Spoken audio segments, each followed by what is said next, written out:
अयोध्या में राम मंदिर निर्माण के लिए बनाए गए ट्रस्ट ने मंदिर के प्रस्तावित मॉडल की तस्वीरें जारी कर दी हैं। इस मॉडल को देखकर आप अंदाजा लगा सकते हैं कि राम मंदिर कितना भव्य और शानदार होगा। मंदिर का ये डिजाइन वास्तुकार निखिल सोमपुरा ने तैयार किया है। पुराने डिजाइन के मुकाबले मंदिर के नए मॉडल में ऊंचाई, आकार, क्षेत्रफल और बुनियादी संरचना में भी काफी बदलाव किए गए हैं। मंदिर के शिखर की ऊंचाई बढ़ाकर 161 फुट कर दी गई है। इसके साथ ही गुंबदों की संख्या 3 से बढ़ाकर 5 कर दी गई है। मंदिर की जमीन का आकार भी बढ़ा दिया गया है। मंदिर की ऊंचाई में 33 फीट की वृद्धि की गई है। इसी वजह से मंदिर में एक और मंजिल बढ़ाई गई है। जहां रामलला का गर्भगृह बनेगा, उसके ऊपर के हिस्से को ही शिखर बनाया जाएगा। राम मंदिर के गुंबदों के नीचे के हिस्से में 4 हिस्से होंगे। इसमें सिंहद्वार, नृत्य मंडप, रंग मंडप बनाए जाएंगे। यहां श्रद्धालुओं के बैठने, विचरण करने और तमाम कार्यक्रम आयोजित करने के लिए जगह होगी।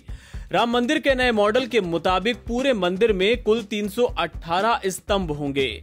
मंदिर के प्रत्येक तल पर 106 स्तंभ तैयार किए जाएंगे। मंदिर को बनकर तैयार होने में 3 से 3.5 साल का वक्त लग सकता है।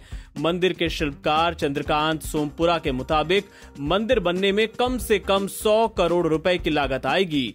उन्होंने ये भी कहा कि ये खर्च बढ़ भी सकता है, क्योंकि निर्माण की समय सीमा अगर तय होगी तो ज्यादा संसाधन चाहिए होंगे और इससे बजट भी बढ़ जाएगा। अयोध्या में भूमि पूजन से पहले मध्य प्रदेश के पूर्व मुख्यमंत्री कमलनाथ भगवाधारी हो गए हैं। हनुमान भक्त कमलनाथ ने अपने ट्विटर अकाउंट का कवर पेज भी बदल दिया है। कमलनाथ इस तस्वीर में भगवा लुक में नजर आ रहे हैं। इसके साथ ही एमपी कांग्रेस भी आज हनुमान की भक्ति में लीन है। कमलनाथ ने अपने आवास पर हनुमान चालीसा का पाठ करवाया। हालांकि हनुमान चालीसा के पाठ के दौरान कमलनाथ सफेद कुर्ते पैजामे में नजर आए।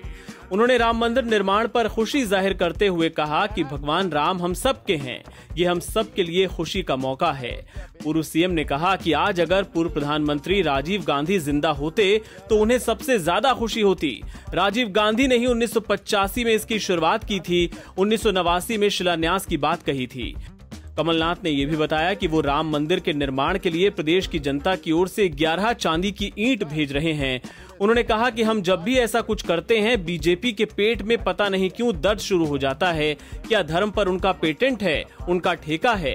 क्या उन्होंने धर्म की कोई एजेंसी ली है? हम 11 चांदी के ईंट अयोध्या भेज रहे हैं मध्य प्रदेश की जनता की ओर से। ये 11 चांदी की ईंट हमारे कांग्रेस परिवार के सदस्यों ने दान देकर खरीदे। ऐतिहासिक दिन है, जिस दिन की इंतजार पूरे देश को थी। तो आज मुझे बड़ी खुशी है, हमने ये कार्यक्रम किया है, पूजा का कार्यक्रम किया है, हनुमान चालीसा का पाठ हुआ। ये हमारी भावना है। इसकी शुरुआत राजीव गांधी जी ने करी थी 85 में और 89 में उन्होंने कहा था शिलान्यास होना। उन्होंने अपने पहले भाषण में 89 में कहा था कि अपने देश में राम राज्य होना चाहिए। तो आज हम राजीव गांधी जी को प्रणाम करते हैं। यूपीएससी ने मंगलवार को 2019 की सिविल सेवा परीक्षा का फाइनल रिजल्ट जारी कर दिया। साल 2019 दिसंबर में आयोजित हुई लिखित परीक्षा और इस साल आयोजित हुए इंटरव्यू के आधार पर यूपीएससी ने मेरिट लिस्ट जारी की है। इसमें प्रदीप सिंह ने पूरे देश में पहला स्थान हासिल किया है। वहीं दूसरे नंबर पर जतिन किशोर और तीसरे नंबर पर प्रतिभा वर्मा हैं।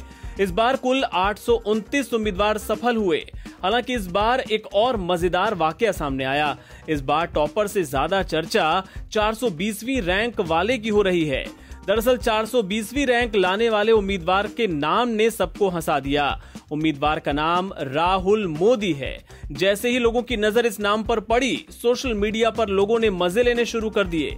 जाहिर है लोग पीएम मोदी और राहुल गांधी से इसे जोड़कर मजाक बना रहे हैं। मीम्स और जोक्स बनाए जा रहे हैं। कई लोगों ने मौज लेते हुए फनी कमेंट्स भी किए। एक शख्स ने लिखा, चलो अच्छा है कहीं तो मोदी और राहुल एक साथ नजर आए। एक यूजर ने लिखा कि इत्तेफाक ने आज उस समय खुदकुशी कर ली जब उसने देखा कि यूपीएससी में 420वीं रैंक लाने वाले शख्स का नाम राहुल मोदी है।